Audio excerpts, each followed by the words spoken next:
Hello dear student, स्वागत है आप सभी का होम क्लासेस के इस नए वीडियो में। मैं संजीव सर। स्टूडेंट, आज के इस वीडियो में हम आपके चैप्टर नंबर 4 का फाइनल पार्ट स्टार्ट कर रहे हैं और आज की वीडियो में सबसे इंपॉर्टेंट बात यह है कि चैप्टर नंबर 4 आपका एक ही वीडियो में कंप्लीट कर दिया जाएगा। इसके पिछले चैप्टरों की तरीके से दो जो है वीडियो नहीं प्रोवाइड करूंगा, आज पूरा एक ही वीडियो में कंप्लीट कर दूंगा।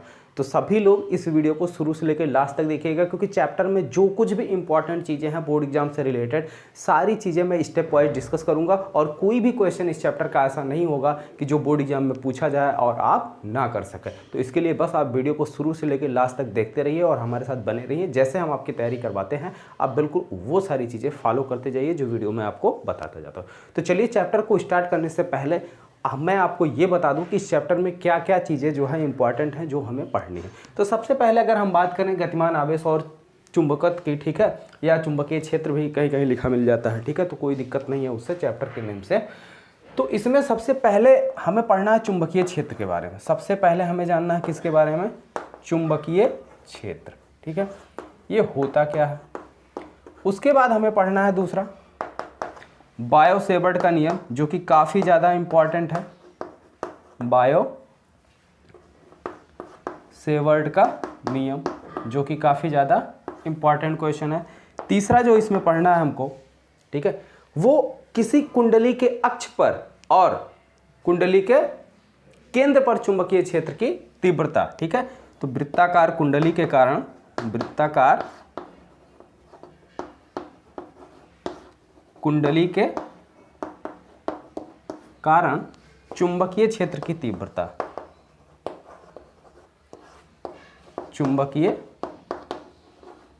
क्षेत्र की तीव्रता, ये चीज हमें पढ़ना है। अब इसमें दो पॉइंट हैं आपके। एक तो कुंडली के केंद्र पर जो है, यानी उसके सेंटर पर हमें चुंबकीय क्षेत्र की तीव्रता का मान निकालना है, और दूसरा जो है उसके अक्ष पर, ठीक है। जैसे मान लो ये कोई कुंडली है, ठीक है, तो इसका ये एक्सिस हो गया। यहाँ पर अगर कोई पॉइंट हमको दे दिया जाए तो यहाँ पर चुंबकीय क्षेत्र कितना होगा ये निकालना है, और इसके सेंटर पर यानी केंद्र पर चुंबकीय क्षेत्र कितना होगा ये निकालना है, ठीक है। बाहर चुंबकीय क्षेत्र का मान 0 होगा। कैसे 0 होगा? अभी जब इसके अक्ष पर चुंबकीय क्षेत्र की तीव्रता निकलवाएंगे तो वहाँ पे जो है अच्छे से हम डिस्कस करेंगे, बताएंगे, ठीक है। क्योंकि कभी भी अगर एग्जामिनर जैसे मान लो कहीं भी कोई भी पूछता है कि किसी कुंडली के चारों ओर चुंबकीय क्षेत्र का मान कितना होता है, तो कुंडली के चारों ओर चुंबकीय क्षेत्र का मान 0 होता है। जो भी चुंबकीय क्षेत्र होता है वो केंद्र पर होता है और उसके अक्ष पर होता है, ठीक है। तो रीजन भी अभी हम आपको डिस्कस कराएंगे क्यों होता है कोई चीज़ जो है ऐसे ही। आगे देखिए चौथा, इसके बाद हमें पढ़ना है कि एक समान चुंबकीय क्षेत्र में किसी धारावाही लूप पर, ठीक है। अब यहाँ पे जो धारावाही लूप है, धारावाही लूप आपके बिल्कुल जैसे आपने वैद्युत क्षेत्र में द्विध्रुव पढ़ा था, तो धारावाही लूप भी जो है आपके द्विध्रुव की तरीके से कार्य करता है, और इस धारावाही लूप को जो है हम चुंबकीय द्विध्रुव भी कह सकते हैं, ठीक है। तो यानी आप पॉइंट बना सकते हैं कि चुंबकीय द्विध्रुव के कारण चुंबकीय क्षेत्र में, ठीक है, उस पर लगने वाला बल युग्म आघूर्ण, या पॉइंट बना सकते हैं कि किसी धारावाही लूप पर लगने वाला चुंबकीय बल, ठीक है। किसी चुंबकीय क्षेत्र में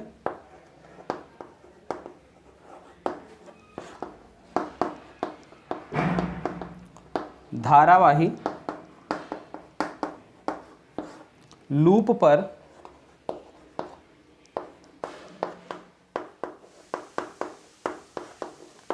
लगने वाला बल, ठीक है। तो धारावाही लूप पर लगने वाला बल। उसके बाद हमें पढ़ना है लॉरेंज बल क्या है। हालांकि इसकी डेफिनेशन जानते रहिए, लॉरेंज बल, ठीक है। लॉरेंज बल के बाद दो समांतर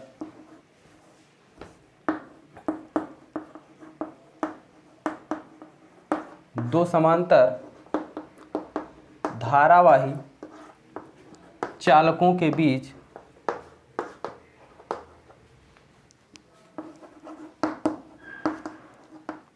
लगने वाला बल, ठीक है। इतनी चीजें हमको पढ़नी है। और कोई पॉइंट अगर छूट रहा हो तो आप नीचे कमेंट बॉक्स में कमेंट करके बता सकते हैं कि सर कुछ और छूट गया, ठीक है।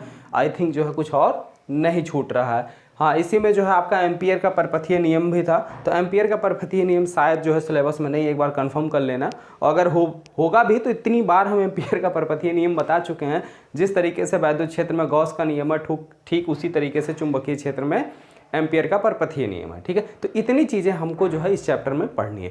तो स्टूडेंट जितने भी बच्चे वीडियो को लाइव देख रहे हैं, सभी लोग वीडियो को लाइक कर दीजिए और अपने दोस्तों में भी अधिक से अधिक शेयर कर दीजिए। चलिए अब हम वीडियो को स्टार्ट करते हैं। और आज की वीडियो का टारगेट है 1000 लाइक। ठीक है, आज के वीडियो का टारगेट है 1000 लाइक। इतने लाइक जो है आप लोग कंप्लीट कर दीजिए, तो जो है हमको एक नई एनर्जी मिल जाती है लाइक देखकर। और जितना, हाँ, लास्ट में आप लोग ये कमेंट करना मत भूलिए कि वीडियो आपको कैसा लगा। ठीक है, या वीडियो में कौन सी चीज़ें ऐसी हैं जो आपको समझ में नहीं है। वीडियो की सारी चीज़ें अगर आपको अच्छे समझ में आ गई तो भी आप कमेंट बॉक्स में कमेंट करके बता सकते हैं कि सर हमें सारी चीज़ें अच्छे से समझ में आ गई हैं। ठीक है, जिससे कल की वीडियो जब हम बनाएं तो मन में ये डाउट ना रहे कि प्रीवियस वीडियो का कुछ बच्चों को कुछ चीज़ें समझ में आई हैं या कुछ चीज़ें समझ में नहीं आई। ठीक है, तो सभी लोग जो है अपना अपना फीडबैक जो है कमेंट बॉक्स में ज़रूर दे दिया करिए, जिससे नेक्स्ट वीडियो बनाते समय जो है वो आपका फीडबैक जो है एक एनर्जी की तरीके से कार्य करता है। ठीक है, और काफ़ी ज़्यादा उससे जो है उत्साह मिलता है आपके फीडबैक से। तो चलिए वीडियो को स्टार्ट करते हैं। सबसे पहले हेडिंग डालिए चुंबकीय क्षेत्र। चुंबकीय क्षेत्र, तो अगर हम चुंबकीय क्षेत्र की बात कर रहे हैं तो सबसे पहले आप थोड़ा सा रिवाइंड करिए। ठीक है, वैद्युत क्षेत्र के बारे में हमने बताया था कि किसी बिंदु आवेश के, ठीक है, क्योंकि वैद्युत क्षेत्र जो होगा वो बिंदु आवेश के कारण वैद्युत क्षेत्र उत्पन्न होगा। ठीक उसी तरीके से जो चुंबकीय क्षेत्र होगा ये किसकी वजह से होगा? चुंबक की वजह से होगा ना, सिंपल सी बात है। तो वहाँ पर डेफिनेशन वैद्युत क्षेत्र की क्या थी कि किसी बिंदु आवेश के चारों ओर का वह क्षेत्र जिसमें कोई परीक्षण आवेश, ठीक है, अपने ऊपर बल का अनुभव करता है, उसका क्या कहलाता है? वैद्युत क्षेत्र कहलाता है। और इसकी डेफिनेशन को समझाने के लिए हमने आपको एक सिंपल सा एग्जांपल भी बताया था चुंबक का। ठीक है, तो वही एग्जांपल आज यहाँ पे भी देख लीजिए चुंबकीय क्षेत्र में।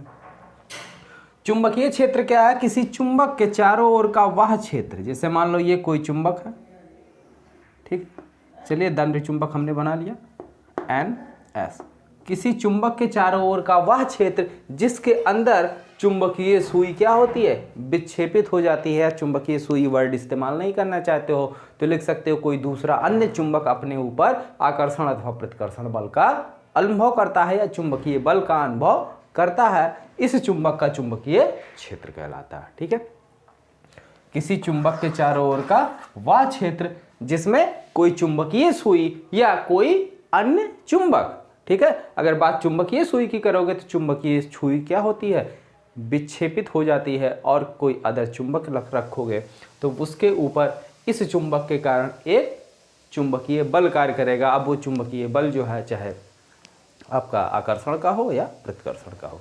और जो भी स्टूडेंट कमेंट बॉक्स में ये कमेंट करते हैं कि सर डेफिनेशन राइट कर दिया करिए, भाई इसमें राइट करने वाली चीज़ क्या है मुझे ये बता दो, वो मैं राइट कर देता हूँ। ये सिंपल सी डेफिनेशन है। अब ये भी आप क्लास 12th स्टैंडर्ड के बच्चे हैं तो अब सिंपल सी डेफिनेशन आपके दिमाग में नहीं घुस रही है तो इसका मतलब है आप वीडियो पे बिल्कुल कंसंट्रेट नहीं है, आप लाइव चैट में। हाँ, लाइव चैट से याद है भाई, देखिए लाइव चैट से काफ़ी बच्चों को परेशानी हो रही है। तो जिसको भी परेशानी हो रही है आप सीधे वीडियो सेशन को देखो, लेक्चर को देखो, लाइव चैट का सेक्शन पे जाओ ही मत। लाइव चैट में अगर आप नहीं जाओगे तो कोई डिस्टरबेंस नहीं होगा, अगर आप उसके अंदर गए तो डिस्टरबेंस तो होना ही होना है। ठीक है, तो सभी से मेरा रिक्वेस्ट है कि आप फालतू का जो है लाइव चैट में ना जाएं। हाँ, लाइव चैट में आप तब आइए जब हम क्लासेस लाइव ले रहे हों। ठीक है, हम आपके लाइव चैट को भी देख सकें तब आप लाइव चैट में आइए। ठीक है, लेकिन अभी जो है आप लाइव चैट में मत आइए। लाइव चैट कब स्टार्ट करना है या कब लाइव चैट में आना वो मैं आपको बताऊँगा। तो अभी जो है आप बिल्कुल वीडियो पर फोकस करिए और सारी चीज़ें अच्छे से देखिए। ठीक है, तो वैद्युत क्षेत्र का कॉन्सेप्ट समझ में आया। चलिए अब हेडिंग डालिए बायो-सेवर्ट का नियम और इसको अच्छे से समझते हैं। सभी लोग ध्यान से देखिएगा, बहुत इंपॉर्टेंट। तो चलिए देखिए बायो-सेवर्ट का नियम। तो बायो-सेवर्ट के नियम की अगर हम बात करें तो बायो-सेवर्ट ने बताया था कि अगर किसी भी धारावाही चालक में हम क्या कर रहे हैं, विद्युत धारा प्रवाहित कर रहे हैं, तो उसके चारों ओर क्या होगा? एक चुंबकीय क्षेत्र होगा। और इस चुंबकीय क्षेत्र का मान कुछ बातों पर निर्भर करता है, वही चीज़ें हमें ध्यान देनी है। वहीं से जो है बायो-सेवर्ट के नियम का जो है प्रूफ आएगा। ठीक है, तो आप सिंपली लिखेंगे बायो-सेवर्ट के नियम के अनुसार किसी धारावाही चालक तार में धारा प्रवाहित होने के कारण उस चालक तार के चारों ओर एक चुंबकीय क्षेत्र उत्पन्न होता है जो निम्नलिखित बातों पर निर्भर करता है। अब किन किन बातों पर निर्भर करता है वो मैं लिखने वाला हूं। इसके पहले जो अभी मैंने बोला वो आप लोग लिख लीजिए कि बायो-सेवर्ट के नियम के अनुसार यदि किसी धारावाही चालक तार में हम धारा प्रवाहित करते हैं तो चालक तार के चारों ओर एक चुंबकीय क्षेत्र उत्पन्न होता है और इस चुंबकीय क्षेत्र का मान निम्नलिखित बातों पर निर्भर करता है। पहला बात, इस चालक तार से r दूरी पर स्थित कोई पॉइंट P है जहां पे हमें मान लो चुंबकीय क्षेत्र की तीव्रता का मान निकालना है। तो ये चुंबकीय क्षेत्र की तीव्रता का मान चालक तार में बहने वाली धारा, पहला पॉइंट, चुंबकीय क्षेत्र की तीव्रता का मान चालक तार में बहने वाली धारा के अनुक्रमानुपाती होता है, समीकरण नंबर 1। दूसरा पॉइंट, चालक तार के चारों ओर उत्पन्न चुंबकीय क्षेत्र B का मान, ठीक है, B का मान चालक तार की लंबाई के अनुक्रमानुपाती होती है। अगर इसकी लंबाई हम मान लें L तो B प्रोपोर्शनल L, समीकरण नंबर 1। तीसरा बात, ठीक है, तीसरी बात कि चालक तार में धारा प्रवाहित होने के कारण चालक तार के चारों ओर उत्पन्न चुंबकीय क्षेत्र का मान, ठीक है, चुंबकीय क्षेत्र का मान किसी बिंदु P पर चालक तार और बिंदु P को मिलाने वाली रेखा के बीच बने हुए कोण की ज्या के अनुक्रमानुपाती होता है, यानी B प्रोपोर्शनल साइन थीटा, ठीक है, B प्रोपोर्शनल साइन थीटा या B अनुक्रमानुपाती साइन थीटा, समीकरण नंबर 1, ठीक है। अगला लास्ट पॉइंट, किसी चालक तार के चारों ओर उत्पन्न चुंबकीय क्षेत्र B का मान चालक तार से बिंदु के बीच की दूरी, अगर इसकी दूरी हम मान लें r, बिंदु के बीच की दूरी के वर्ग के व्युत्क्रमानुपाती होता है, यानी 1/r², समीकरण नंबर 4, ठीक है। तो समीकरण 1, 2, 3 और 4 से हमको क्या मिल जाएगा भाई, B proportional I L sine theta upon r², ठीक है, B proportional I L sine theta upon r²। अब ये प्रोपोर्शनल का चिन्ह हटाने के लिए, ठीक है, इसको हटाने के लिए क्या करते हैं, एक कांस्टेंट ले आते हैं। तो B इक्वल टू क्या हो जाएगा, μ0 अपान 4π, μ0 अपान 4π I L साइन थीटा बटे r², ठीक है। यही क्या है, बायो-सेवर्ट का नियम है। कहाँ बहुत कठिन है कुछ इसमें, कोई दम नहीं है, बस आप चीज़ों को अगर ध्यान से समझेंगे तो कोई दम नहीं है। और वही है, स्किप करके भगा भगा के वीडियो देखेंगे तो फिर, या 2 सेकंड देख के हट जाएंगे तो फिर कोई फ़ायदा नहीं है ना। अगर आप वीडियो को पूरा देख रहे हैं तो लाइव सेशन के साथ जुड़िए, ठीक है, वरना बाद में कोई, अगर आप पूरा नहीं देखेंगे तो फिर आपका कोई फ़ायदा भी तो नहीं होगा, ठीक है। यही क्या है, बायो-सेवर्ट का नियम है, ठीक है। सिंपली बात समझ में आई। अब देखिए, अगर यहीं पे इससे आपकी बीमा पूछ ली जाए तो बीमा कैसे कैलकुलेट करेंगे। अगर आपसे बीमा पूछ ली जाए, बी या चुंबकीय क्षेत्र के बीमा कभी कभी पूछा जाता है ना, तो कैसे निकालेंगे बीमा। निकालने के लिए ये तो है, ये क्या कांस्टेंट है, ध्यान दीजिए इस पर। आई की बीमा क्या होती है, आई की बीमा हमें निकालनी होगी। उसके बाद एल है, एल की बीमा निकालनी होगी, ठीक है। उसके बाद क्या है, साइन थीटा, ये आपका क्या है, त्रिकोणमितीय अनुपात है, इसकी कोई बीमा होती नहीं है, ठीक है। आगे आ जाओ, क्या है आपका नीचे r², इसकी बीमा, ठीक है। तो इन सब की जो बीमा आएगी वही जो है क्या, आपकी चुंबकीय क्षेत्र की बीमा हो जाएगी, ठीक है। तो बीमा निकाल लेंगे। हाँ, हमने हर एक क्वेश्चन का जो है बार बार आपको निकाल के बताते हैं, ठीक है। तो कुछ जो है आप लोग भी करिए। इतनी बात समझ में आ गई। आगे देखिए, अगला पॉइंट क्या है, वृत्ताकार कुंडली के कारण, ठीक है, चुंबकीय क्षेत्र। जैसे मान लीजिए ये हमारा क्या है, कोई वृत्ताकार कुंडली, अरे यार ये तो फिर अंडा बन गया।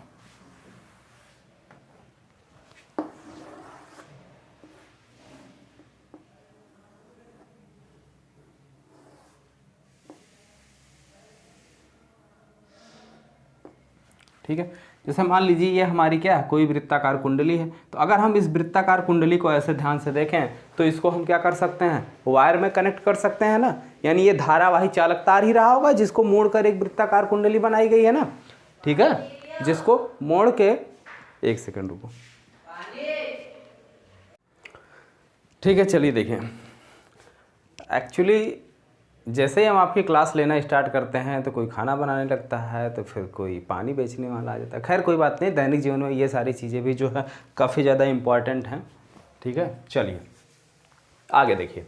हाँ, हम बात कर रहे थे कि वृत्ताकार कुंडली के कारण चुंबकीय क्षेत्र, तो वृत्ताकार कुंडली के कारण चुंबकीय क्षेत्र दो जगहों पर निकाली जाएगी, ठीक है। जैसा कि स्टार्टिंग में भी मैंने पहले आपको बताया था कि पहला कुंडली के केंद्र पर चुंबकीय क्षेत्र की तीव्रता का मान कितना होगा और दूसरा इसके अक्ष पर, ठीक है। दो ही जगह पर चुंबकीय क्षेत्र की तीव्रता का मान निकाला जा सकता है या चुंबकीय क्षेत्र की तीव्रता होती है, ठीक है। अगर इसके चारों ओर बाहर हम देखें तो किसी भी धारावाही कुंडली है तो उसके चारों ओर जो चुंबकीय क्षेत्र की तीव्रता का मान होता है वो 0 होता है। क्या होता है? 0 होता है, ठीक है। कैसे 0 होता है वो अभी मैं आपको सेकंड वाले पॉइंट में, यानी जब इसके अक्ष पर चुंबकीय क्षेत्र की तीव्रता का मान निकालूंगा तो वहां पर डिस्कस करूंगा, ठीक है।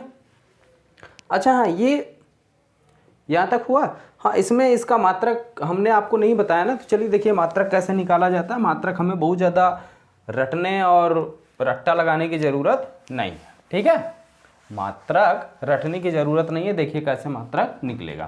इसका अगर आपको मात्रक निकालना, बी का मात्रक, चलिए इसको देख लीजिए फिर उसको देखते हैं। हमें पता है म्यू नॉट का मात्रक कितना होता है। म्यू नॉट का मात्रक क्या होता है भाई? इसका न्यूटन बटे एम्पियर स्क्वायर, न्यूटन बटे एम्पियर स्क्वायर, ये आपके म्यू नॉट का मात्रक होता है। तो और इसमें जो आई आया है, आई का मात्रक क्या होता है? इसमें जितने भी टर्म आए हैं सबका अलग अलग मात्रक आपको पता रहे, सबको रख के गुणा भाग कर लो, जो आ जाए वो आपका मात्रक हो गया, अगर नहीं याद है तो। और वैसे भी चुंबकीय क्षेत्र का मात्रक क्या होता है? वेबर प्रति मीटर, ठीक है, वेबर पर मीटर स्क्वायर। चुंबकीय क्षेत्र की तीव्रता का मात्रक, चुंबकीय क्षेत्र की तीव्रता का मात्रक वैसे वेबर होता है, ठीक है, ठीक है। चुंबकीय फ्लक्स का मात्रक जो है वेबर पर मीटर स्क्वायर होता है, लेकिन चुंबकीय क्षेत्र तीव्रता का मात्रक होता है नॉर्मली वेबर। और वेबर कहते किसको? ध्यान से देखो, आई को क्या बोलते हैं? एम्पियर। आई का मात्रक हो गया एम्पियर। यहाँ पे एल आया, इसका मात्रक क्या हो गया? मीटर, ठीक है। आपका नीचे आर स्क्वायर, आर दूरी, तो आर स्क्वायर का मात्रक क्या हो गया? Meter square. अब सारा मात्रक इसी में रख दो, कितना मिल जाएगा भाई? न्यूटन बटे एम्पियर स्क्वायर, ठीक है, गुणे आई, आई का मात्रक क्या? एम्पियर, जगह कम पड़ रही है।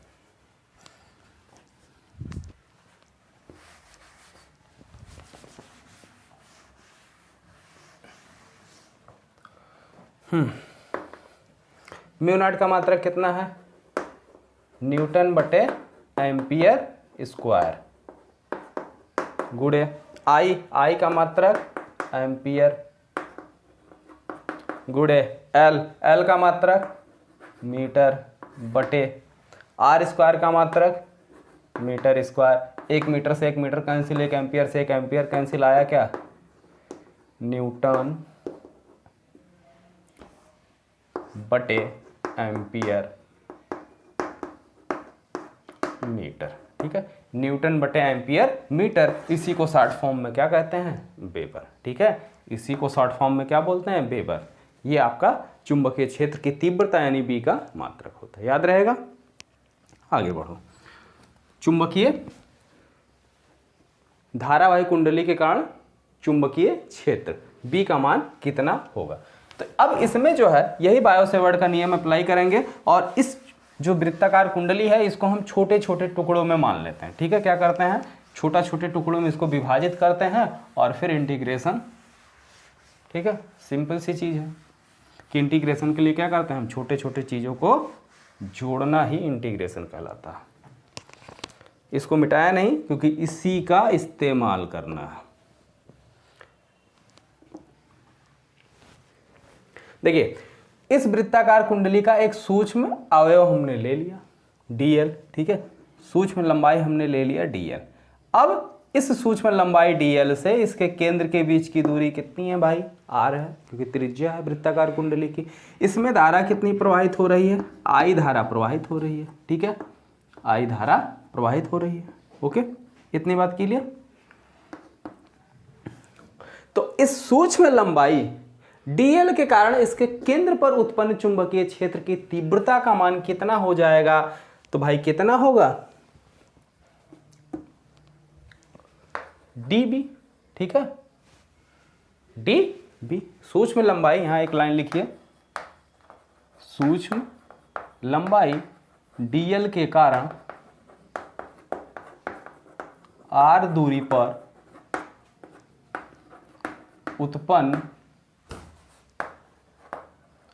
चुंबकीय क्षेत्र का मान, ठीक है, बायो सेवर्ट के नियम से, बायो सेवर्ट के नियम से। तो बायो सेवर्ट का नियम क्या कहता है भाई, उत्पन्न चुंबकीय क्षेत्र dB बराबर μ0/4 I बहने वाली धारा लंबाई dl साइन थीटा और बटे r², जहां पे साइन थीटा क्या है, इस लंबाई सूक्ष्म लंबाई dl और ये इसके बीच यानी जो दूरी है, ठीक है, किस बिंदु पर निकाल रहे हैं, सेंटर पॉइंट O पर निकाल रहे हैं, तो सेंटर को मिलाने वाली रेखा इसके बीच बना कोण है और यहां पर कोण, ठीक है।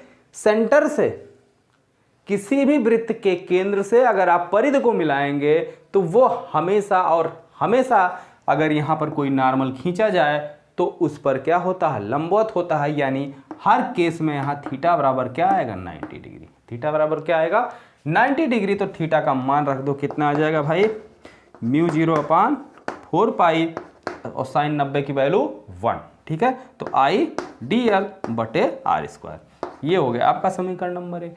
ये तो था सूक्ष्म लंबाई dl के कारण उत्पन्न चुंबकीय क्षेत्र की तीव्रता का मान, ठीक है।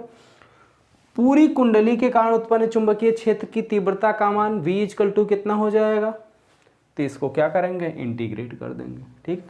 क्लोज्ड कंटूर, ये आपका क्लोज्ड है और इसी को हम क्या करेंगे, इंटीग्रेट कर देंगे। तो संपूर्ण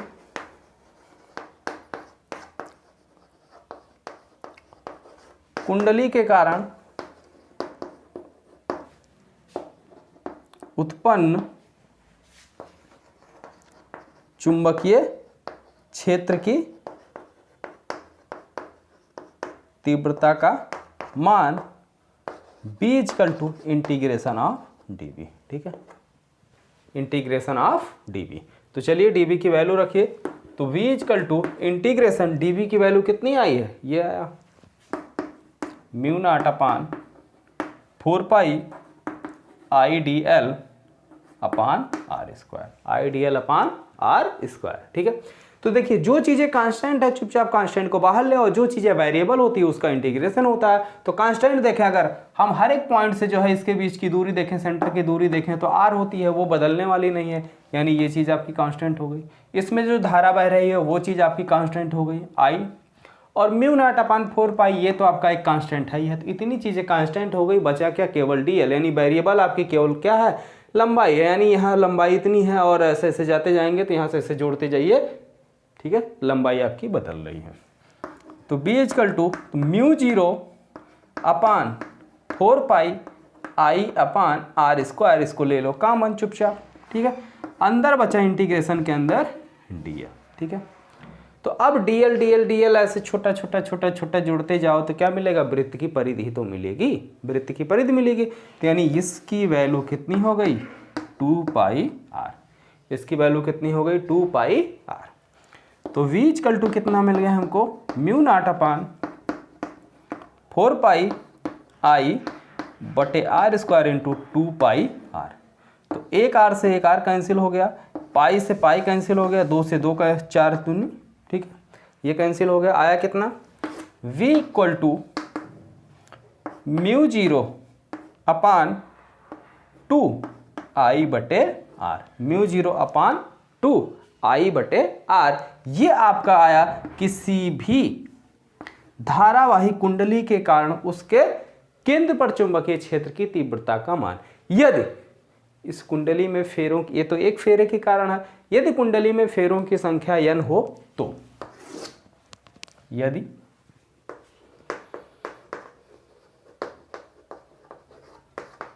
कुंडली में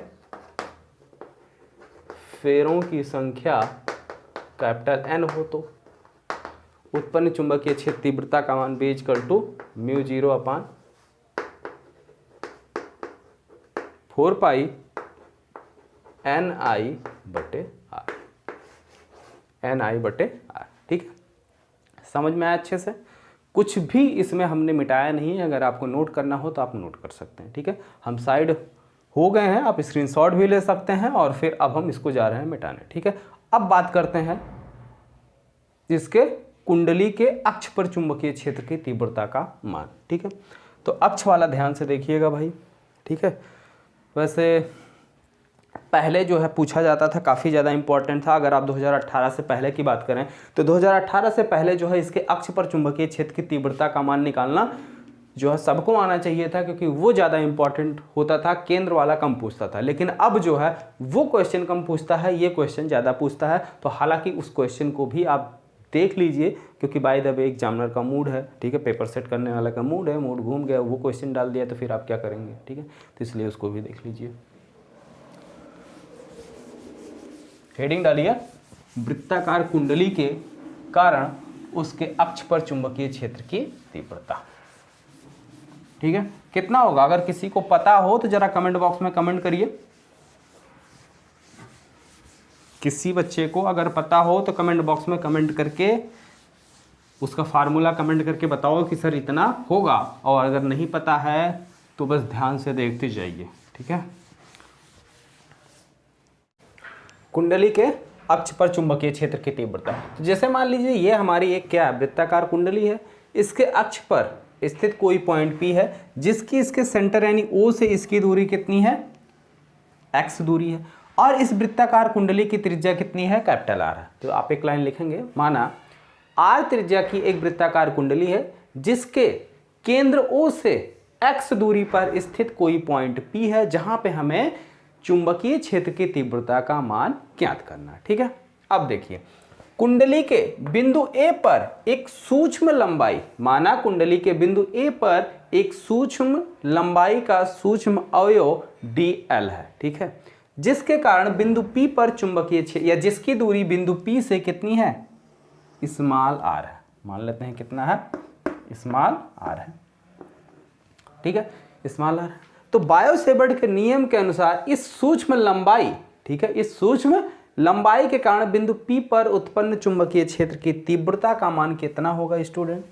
तो इस बिंदु पर उत्पन्न चुंबकीय क्षेत्र की तीव्रता का मान dB, ठीक है, इक्वल टू μ0/4 I, इसमें बहने वाली धारा I, इसकी लंबाई dl साइन थीटा बटे में r²। ठीक है, चूंकि IDL, ठीक है, जो इसमें धारा बह रही है सूक्ष्म अवयव और बिंदु P को मिलाने वाली रेखा R के बीच में बना कोण 90 अंश है।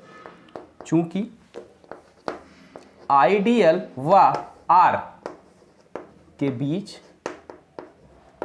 थीटा बराबर कितना कोण? 90 डिग्री।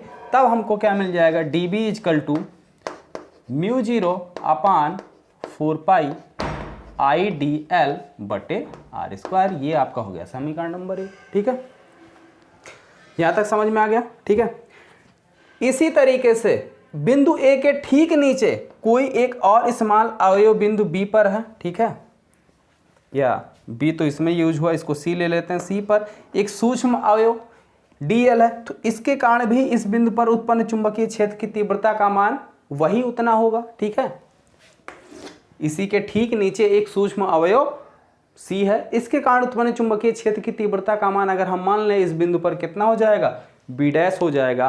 तो अब ध्यान से देखो,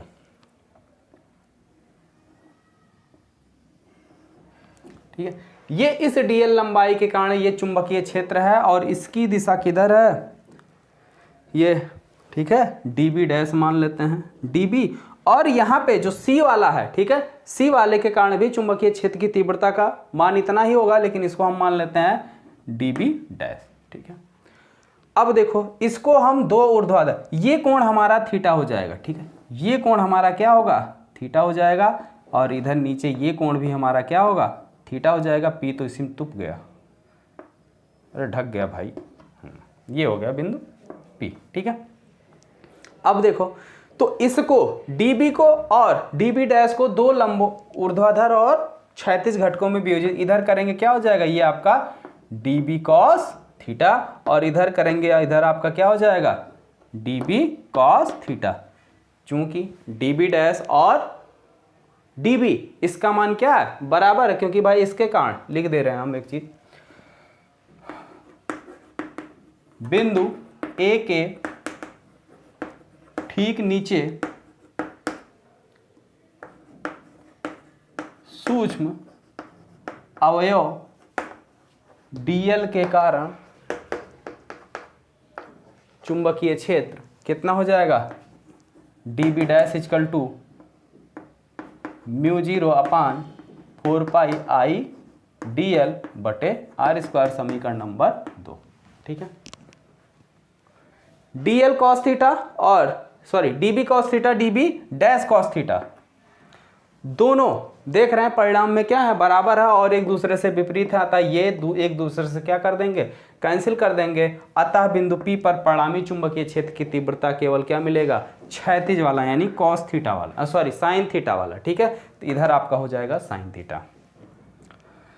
तो ये लाइन आप लिखेंगे, बिंदु P पर dB डैश और dB को क्षैतिज तथा ऊर्ध्वाधर घटकों में वियोजित करने पर, ठीक है, क्षैतिज तथा ऊर्ध्वाधर घटकों में वियोजित करने पर dB cos थीटा और dB डैश cos थीटा एक दूसरे से परिणाम में, ठीक, परिमाण में बराबर और दिशा में विपरीत हैं, अतः ये दोनों एक दूसरे को कैंसिल कर देंगे और बिंदु P पर परिणामी तीव्रता, बिंदु P पर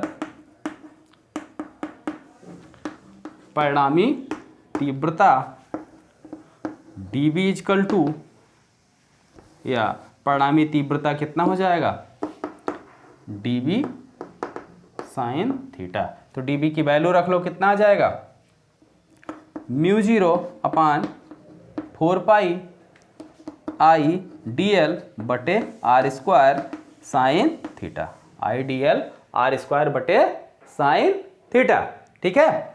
तो संपूर्ण कुंडली के कारण इसके अक्ष P पर चुंबकीय क्षेत्र की तीव्रता, संपूर्ण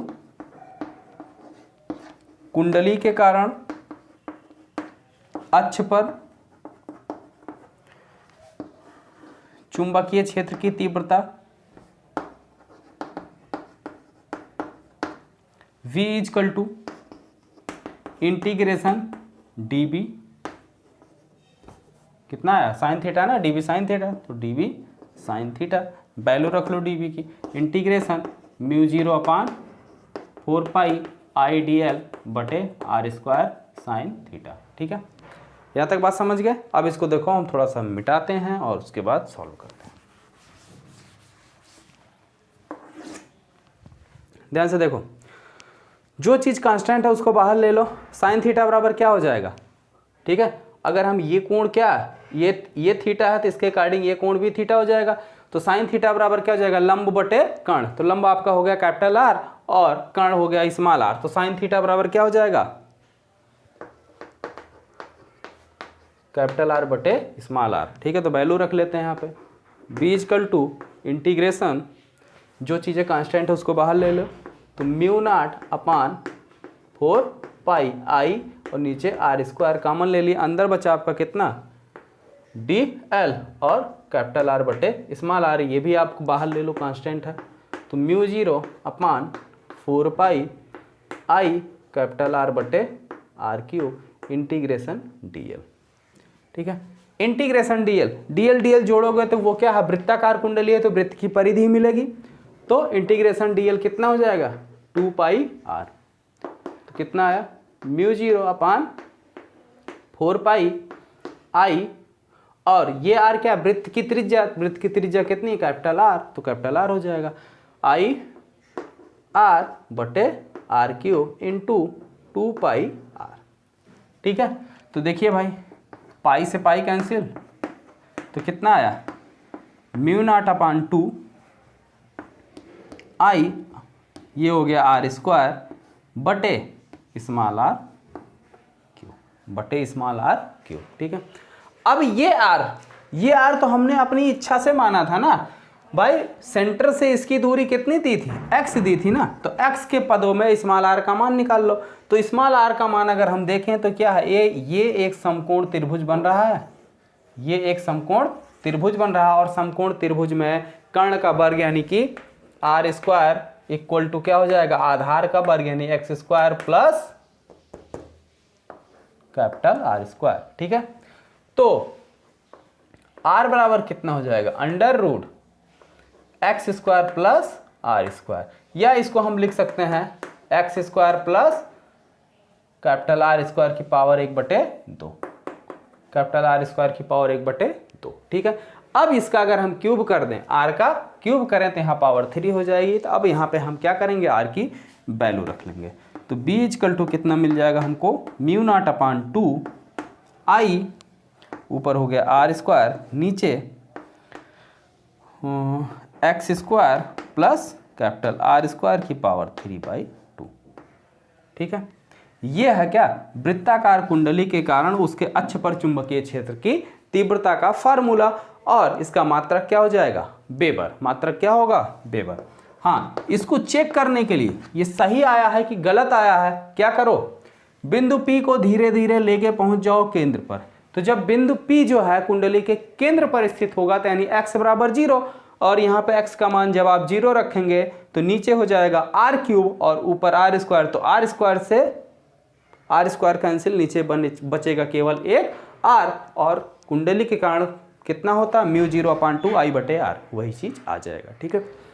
तो अगर इसे चेक करना सही है कि गलत है तो x की जगह 0 रख के देख लो, अगर ये इतनी वैल्यू आ जाती है तो सही है, अगर ये आएगा तो सही है, अगर इसके अलावा कुछ आता है तो समझ लेना गलत आया। ठीक है।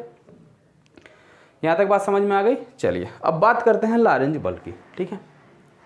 लॉरेंज बल क्या चीज है,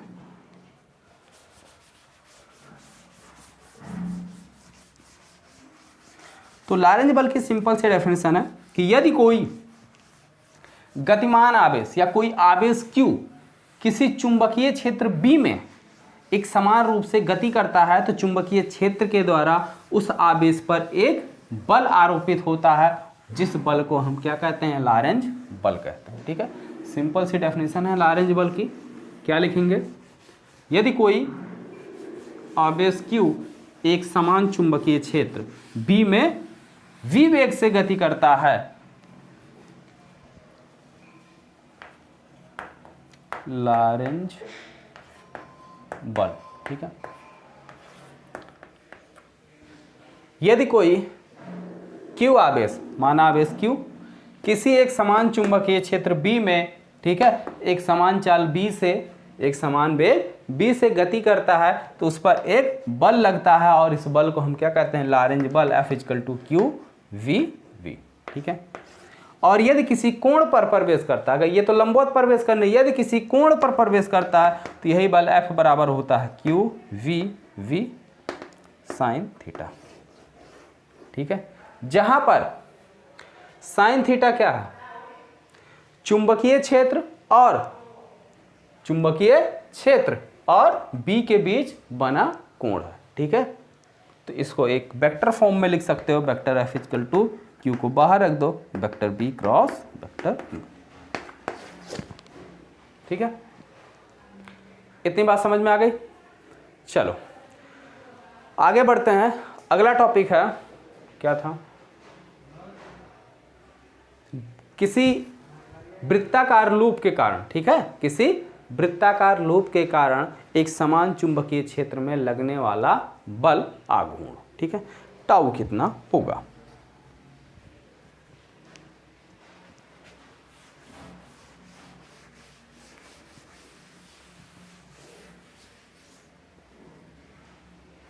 चलो देखो,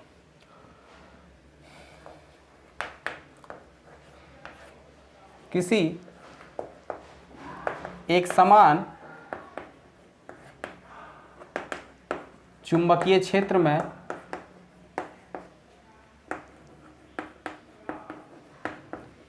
धारावाही लूप पर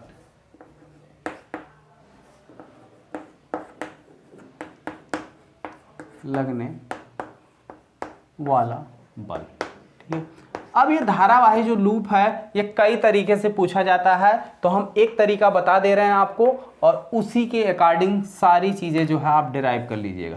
कभी कभी ये जो धारावाही लूप है, ठीक है, ये आयताकार पूछ लिया जाता है, आयताकार धारावाही लूप पूछ लिया जाता है और कभी कभी धारावाही लूप। ठीक है, तो हम धारावाही लूप के कारण डिस्कस करा दे रहे हैं अच्छे से फिगर उगर बना के, और उसी में जो है आयताकार भी आपको समझा देंगे। ठीक है, आपको समस्या नहीं होगी। बस इसके लिए क्या है, आप वीडियो को ध्यान से देखिए, क्योंकि जो भी चीज़ बता रहे हैं काफ़ी ज़्यादा इंपॉर्टेंट है और ये चीज़ पूछा जाता है। और जैसा कि हमने बताया भी कि लूप, धारावाही लूप की अगर हम बात करें तो धारावाही लूप को जो है दो तरीके से घुमाकर पूछता है। कभी कभी इसी को जो है आयताकार कुंडली का नाम दे देता है। ठीक है, किसी आयताकार कुंडली के कारण। ठीक है, और दूसरा जो है लूप का नाम दे दिया, तो लूप का नाम देगा तो आप बिल्कुल फ्री हैं। ठीक है, चाहे वृत्ताकार लूप लें, कोई भी लूप ले सकते हैं। ठीक है, लेकिन अगर कोई आकार दे देगा तो फिर तो आपको उसी के अकॉर्डिंग काम करना होगा। ठीक है, तो चलिए पहले सबसे पहले फिगर ड्रा करते हैं अच्छे से। चलिए ध्यान से देखिए, किसी एक समान चुंबकीय क्षेत्र में धारावाही लूप, अब आयताकार लूप वाला ही चलिए हम बता दे रहे हैं। ठीक है, और ये ऐसे ही कोई भी लूप आएगा तो वो भी आप आसानी से कर सकते हैं अगर आप इसको ध्यान से समझते हैं, या कोई एक लूप समझ लेंगे तो चाहे आयताकार पूछे या कोई धारावाही चालक पूछे, सब आप आसानी से कर लोगे। बस ध्यान से समझो। जैसे मान लो ये हमारा एक समान चुंबकीय क्षेत्र है, ये जो बड़ा बड़ा एरो हमने दिखाया है ये क्या है, एक समान चुंबकीय क्षेत्र है। अब इस एक समान चुंबकीय क्षेत्र में ये हमारा कोई आयताकार लूप ABCD स्थित है। ठीक है, तो अब आयताकार लूप ABCD स्थित है जिसमें हम I धारा प्रवाहित कर रहे हैं। ठीक है, I धारा प्रवाहित कर रहे हैं, तो धारा I प्रवाहित करने के कारण इस चालक पर एक क्या होगा, लॉरेंज बल लगेगा, और वो कितना लगेगा। ठीक है, F इजकल टू कितना बल कार्य करेगा, IBL, कितना कार्य करेगा, IBL। ठीक है, ये इस पर एक फोर्स कार्य करेगा। ठीक है, तो जब इस पर एक फोर्स कार्य करेगा, अब इसमें चार भुजाएं हैं, तो ये बल आपके बारी बारी से चारों भुजाओं पर लगेगा। और ध्यान रखने वाली बातें यह है कि हर भुजा में धारा की डायरेक्शन अलग अलग है, हर भुजा में धारा की डायरेक्शन अलग अलग है, तो अलग अलग डायरेक्शन होने की वजह से बल की दिशा भी अलग अलग होगी। तो अगर ये बल इधर कार्य कर रहा है, किस साइड, जैसे मान लीजिए एक समान चुंबकीय क्षेत्र से हमारे मुंह की तरफ है। ठीक है, और ये हमारा कोई आयताकार कुंडली है जिसको हमने इस तरीके से ऐसे क्या किया, चुंबकीय क्षेत्र में रख दिया है, या ऐसे रख दिया, कैसे भी करके आप रख लीजिए। ठीक है, तो जैसे ये हमारा क्या एक आयताकार कुंडली है, इसे ऐसे रखा गया है, तो देखिए इस पर, इसमें धारा I प्रवाहित हो रही है, तो इसमें धारा I प्रवाहित हो रही है, तो इसके कारण एक बल कार्य करेगा, वो इस डायरेक्शन में बल क्या करेगा, इस डायरेक्शन में बल कार्य किया। ठीक है, दूसरा इसके ठीक पीछे जो साइड है उस पर एक बल कार्य करेगा, इस डायरेक्शन में, किस डायरेक्शन में, इस डायरेक्शन में, और इस पर बल कार्य करेगा ऊपर की डायरेक्शन में, और यहाँ पे बल कार्य करेगा नीचे की डायरेक्शन में। ठीक है, तो बहने वाली धारा समान है, इसकी चौड़ाई समान है। ठीक है, तो जो इस पर लगने वाला बल होगा वो इस पर लगने वाले बल के बराबर होगा, तो ये ऊपर लग रहा है और ये नीचे लग रहा है, यानी F2 और F4 एक दूसरे को क्या करेंगे, कैंसिल करेंगे। इतनी बात समझ में आ गई। अब देखो जो इधर बल लग रहा है, ठीक है, इस साइड जो बल लग रहा है और इस साइड जो बल लग रहा है, इस साइड, अब ये बल देखो, अगर इन दोनों बल की हम क्रिया रेखा देखें तो इन दोनों बल की क्रिया रेखा अलग अलग है। ठीक है, ये ऐसे देखो, ये इधर कार्य करेगा और ये बल एक, और ये इस साइड ऐसे हमारे हाथ की साइड, तो दोनों बल अगर एक साथ कार्य करेंगे तो ये देखो क्या होगा, ऐसे घूमेगा, ऐसे घूमेगा, दोनों बल अगर कार्य करेंगे तो ऐसे घूमेगा, लेकिन ये एक दूसरे को कैंसिल नहीं करे। अगर कैंसिल कर देते तो इस पर कोई बलयुग्म आघूर्ण कार्य ही नहीं करता। ऐसे देखो कि एक बलयुग्म आघूर्ण कार्य कर रहा है ना, यानी ये रोटेट कर रहा है, यानी इन दोनों बल, यानी कौन से बल, F1 और F3 के कारण ये क्या कर रहा है, रोटेट कर रहा है। तो यानी F1 और F3 हमारे क्या है, एक ऐसे बल हैं जो इसको क्या कर रहे हैं, घुमा के ऐसे क्या करने, चुंबकीय क्षेत्र की दिशा में लाने का प्रयास कर रहे हैं। यानी और एक ही चीज पर जब दो बल एक साथ कार्य करते हैं तो वो हमारा क्या बल युग्म आघूर्ण बनता है, वही हमें निकालना है। और बल युग्म आघूर्ण टाउ बराबर क्या होता है, बल, ठीक है, और गुणे लंबवत बीच की लंबवत दूरी, दोनों बलों के बीच की लंबवत दूरी, यही फार्मूला होता है। तो बल F1 और F3 दोनों में से कोई एक बल, क्योंकि इसमें भी परिणाम दोनों का बराबर होगा लेकिन दिशा दोनों की अपोजिट है, ठीक है, और अपोजिट एक एंगल पर है, कोण पर कार्य कर रहे हैं, ठीक है, इसलिए एक दूसरे को कैंसिल नहीं करेंगे बल्कि क्या करेंगे, बल युग्म आघूर्ण बना लेंगे, ठीक है। समझ गए ना सभी लोग। तो चलिए लिखिए, धारावाही लूप ABCD की भुजा AB व DC पर कार्य करने वाला बल F2 एंड F4 परिमाण में बराबर व दिशा में विपरीत है। अतः F2 व F4 एक दूसरे के प्रभाव को निरस्त कर देंगे, एक दूसरे के प्रभाव को निरस्त कर देंगे और भुजा AD और BC पर लगने वाला बल F1 व F3 एक बल युग्म बनाएंगे, ठीक है, एक बल युग्म बनाएंगे। और भुजा AD और BC पर लगने वाला बल F1 इक्वल टू क्या फार्मूला होता है, I, इसमें बहने वाली धारा, चुंबकीय क्षेत्र तीव्रता का मान B गुणे L, और यहाँ पे हमने पहले ही आयताकार भुजा है उसकी लंबाई हमने L मान रखी है और चौड़ाई B, तो AD की लंबाई कितनी है, L, कितनी है, L, ठीक है। और यही बराबर हो जाएगा किसके, ये भी तो आपकी लंबाई है F3 के, ठीक है। तो F1 और F3 दोनों क्या हो गए, बराबर हो गए। F1 और F3 एक बल युग्म का निर्माण करते हैं, ठीक है। आयताकार कुंडली ABCD पर बल F1 व F3 एक बल युग्म बनाते हैं और इस बल युग्म का बल युग्म आघूर्ण टाउ बराबर क्या हो जाएगा, बल, दोनों बलों में से कोई एक बल और गुणे बीच की लंबवत दूरी। तो इनके बीच की अगर हम लंबवत दूरी देखें तो कितनी हो जाएगी, हाँ, लंबवत दूरी निकालने के लिए हम इसको थोड़ा सा अलग कर रहे हैं, यानी एक दूसरा फिगर बना रहे हैं, तब आपको समझ में आएगा कि लंबवत दूरी कैसे निकलेगी। थोड़ा सा मिटा देना इसको, नहीं फिगर तो नहीं मिटाएंगे, यहाँ ऊपर मिटा देते हैं, एक दूसरा फिगर बना रहे हैं, ध्यान से समझो लंबवत दूरी निकालने के लिए। अगर नहीं समझोगे तो निकाल ही नहीं पाओगे, आधे पे जाके लटक जाओगे। यही है ना, तो इसके बीच की यही तो दूरी है, यानी ऐसे इस तरीके से कार्य कर रहे हैं, ठीक है। ये चुंबकीय क्षेत्र के साथ कितना कोण बना रहे हैं, थीटा कोण बना रहे हैं, ठीक है। और इधर आपका बल लग रहा है कौन सा, इधर आपका बल लग रहा है F1 और इधर आपका बल लग रहा है F2। दोनों को अगर हम ऐसे से पीछे बढ़ाएं तो इनके बीच की जो क्रिया रेखा वो यही तो है क्रिया रेखा, तो इनके बीच की जो लंबवत दूरी है यही दूरी हमको चाहिए, ठीक है। तो अगर ये एक दूसरे से थीटा कोण पर बना रहे हैं तो यानी ये कोण भी आपकी क्या हो जाएगी, थीटा होगी, ठीक है। तो ये कोण थीटा हो जाएगी और टोटल लंबाई यानी ये इसकी लंबाई कितनी है, B है, कितनी है, B है, ठीक है। और ये आपका हो गया कौन, लंब, ठीक है, ये आपका कर्ण। तो लंब और कर्ण किस त्रिकोणमितीय अनुपात में आते हैं, साइन थीटा में, ठीक है। तो साइन थीटा बराबर लंब बटे कर्ण, लंब हो गया आपका, इसको कोई नाम दे देते हैं, ये पॉइंट C है और ये पॉइंट कौन सा है आपका, या इसको अगर आप B माने तो ये पॉइंट आपका A है, तो AB बराबर पहले ही मान रखा था हमने B, तो वही चीज़ है। और ये पॉइंट आप दे दो E, ठीक है।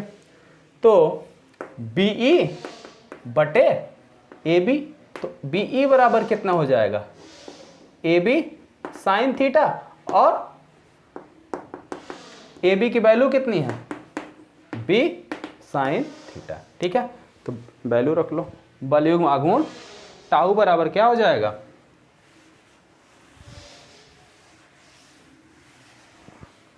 बल युग्म आघूर्ण टाउ बराबर दोनों में से कोई एक बल, और बल ये रहे आई बी एल। ठीक है, साइन थीटा, दोनों के बीच की लंबवत दूरी हमने कितनी निकाली, बी साइन थीटा। तो एल गुणे बी, लंबाई गुणे चौड़ाई क्या हो जाएगा, इस आयताकार लूप का क्षेत्रफल हो जाएगा। तो आई बी ए साइन थीटा, ये आपका आ गया टाउ। ठीक है, ये आपका आ गया टाउ। अब ध्यान से देखो, थोड़ा सा एक और इसी में चीज है। ठीक है, अगर हम थोड़ा सा पीछे जाकर बात करें, पीछे का मतलब वैद्युत क्षेत्र चैप्टर में, तो वैद्युत क्षेत्र की वजह से जो बल आघूर्ण टाउ लगता था वो कितना होता था, P sine theta, P sign theta, जहां पे ई क्या है आपका चुंबकीय क्षेत्र था और यहाँ पे बी आपका क्या है, चुंबकीय क्षेत्र। ठीक है, बी आपका चुंबकीय क्षेत्र है, पी क्या है, द्विध्रुव का आघूर्ण है, द्विध्रुव का आघूर्ण है। तो इसी तरीके से ये आपका चुंबकीय द्विध्रुव की तरीके से कार्य करेगा। तो चुंबकीय जब द्विध्रुव बन रहा है तो चुंबकीय द्विध्रुव का चुंबकीय द्विध्रुव आघूर्ण, तो बच कौन रहा, आई और ए। तो इसको हम लिख सकते हैं टाउ बराबर एम बी साइन थीटा, जहां m equal to I A, m equal to I A, ये क्या है, चुंबकीय द्विध्रुव आघूर्ण। ठीक है, चुंबकीय द्विध्रुव आघूर्ण है। आप एक लाइन लिखेंगे, वैद्युत क्षेत्र में द्विध्रुव पर कार्य करने वाला बल युग्म आघूर्ण टाउ बराबर पी साइन थीटा। समीकरण नंबर इसको कोई बना लीजिए एक, इसको बना लीजिए दो। तो समीकरण एक और दो को कंपेयर करने पर वैद्युत क्षेत्र की जगह चुंबकीय क्षेत्र रखने पर क्या हो जाएगा, बी हो जाएगा। बाकी जो चीज बचेगा पी, यहाँ पे पी आपका क्या है, द्विध्रुव आघूर्ण है, यहाँ पे क्या है, चुंबक की बात है, तो चुंबकीय द्विध्रुव आघूर्ण आई और ए हो जाएगा। ठीक है, बात अच्छे समझ में आ गई। चलिए अब बात करते हैं दो समांतर धारावाही चालकों के बीच लगने वाला बल। ठीक है, और इस चैप्टर का लास्ट टॉपिक है, तो ध्यान से देखिएगा, बहुत ही इंपॉर्टेंट है। और उससे पहले जितने भी बच्चे वीडियो को लाइव देख रहे हैं सभी लोग वीडियो को लाइक कर दीजिए, और अभी तक आपने शेयर नहीं किया हो तो शेयर करके चैनल को भी सब्सक्राइब कर लीजिए। ठीक है, चलिए तो हेडिंग डालिए, कितना होगा भाई, दो समांतर धारावाही चालकों के बीच लगने वाला बल आघूर्ण बल, दो समांतर धारावाही चालकों के बीच कार्य करने वाला बल कितना होगा, जल्दी से कमेंट करके फार्मूले में बताओ। ठीक है, कमेंट बॉक्स में फार्मूला कमेंट करके बताओ, थोड़ा सा इधर उधर हो जाता है। जैसे मान लो ये हमारे कोई दो समांतर चालक तार ए बी है या पी क्यू है, कोई दिक्कत नहीं, जो मर्जी वो नाम ले लो। ठीक है, या राम श्याम ले लो या सीता गीता ले लो, जो मन वो नाम ले लो। इसमें धारा प्रवाहित हो रही है I1, इसमें धारा प्रवाहित हो रही है I2। ठीक है, तो अब ये हमारे चालक तार हो गए जिनकी लंबाई भी हमने मान रखी है L, यानी ये इतने लंबे हैं, खंबे जैसे, तार जैसे, जितना भी लंबाई आपको मानना हो। ठीक है, तो चालक तार और नाम दे दें, चलो पी क्यू इसी को दे देते हैं। ठीक है, पी क्यू, और ये हो गया आर यस। ठीक है, तो चालक तार पी क्यू में I1 धारा प्रवाहित होने के कारण, ठीक है, चुंबकीय क्षेत्र की तीव्रता B1 कितना हो जाएगा भाई, म्यू नॉट अपान 2 I1 और लंबाई L बटे, अगर इनके बीच की दूरी कितनी हो, R हो, तो यहाँ पर चुंबकीय क्षेत्र की तीव्रता का मान कितना हो जाएगा, R। ठीक है, सही है, बताइए भाई सही है या नहीं। ठीक है, अभी अभी नीचे मतलब डेराइव किया गया है कि कितना, किसी भी चालक तार के कारण, ठीक है, बायो-सेवर्ट का नियम अगर आपको याद हो, तो किसी भी चालक तार के कारण या किसी चालक तार में बहने वाली धारा, ठीक है, अगर उसमें धारा हम I प्रवाहित कर रहे हैं तो उसके कारण एक क्या होता है, चुंबकीय क्षेत्र उत्पन्न होता है। और वो चुंबकीय क्षेत्र कितना होता है ये आप जो है कमेंट बॉक्स में कमेंट करके बताइए, और हम बार बार आपसे पूछ भी रहे हैं कि कितना होता है। चलिए ठीक है, कोई दिक्कत नहीं, अगर नहीं पता तो ध्यान से समझो, ठीक है। चालक तार PQ में धारा I1 बहने से चालक तार PQ से R दूरी पर स्थित अगर कोई पॉइंट P है तो वहां पर चुंबकीय क्षेत्र की तीव्रता का मान V1 बराबर, सब कुछ सही लिखा है, बस यहीं पर आप पाई और ऐड कर लो, ठीक है। सब कुछ सही लिखा है, बस यहीं पर आप एक्स्ट्रा पाई और ऐड कर लो, ठीक है। इतनी बात समझ आ गई। अब देखो ये चालक तार, जो हमारा चालक तार RS है, ये चुंबकीय क्षेत्र B1 के अंदर आ गया। तो अब चुंबकीय क्षेत्र B1 के जब अंदर आ गया तो इस चुंबकीय क्षेत्र में कोई भी चालक तार होगा तो उस चुंबकीय क्षेत्र पर या चालक तार पर एक बल लगेगा, और वो बल कितना लगेगा, दूसरा चालक तार है तो इसको मान लेते हैं FRS लगेगा, ठीक है, बल लगेगा। तो IVL, ठीक है, बल क्या होता है IVL। I इसमें बहने वाली धारा कितनी है I2, चुंबकीय क्षेत्र यहाँ कितना है B1, L कितना है, इस चालक तार की लंबाई कितना है, L ही है।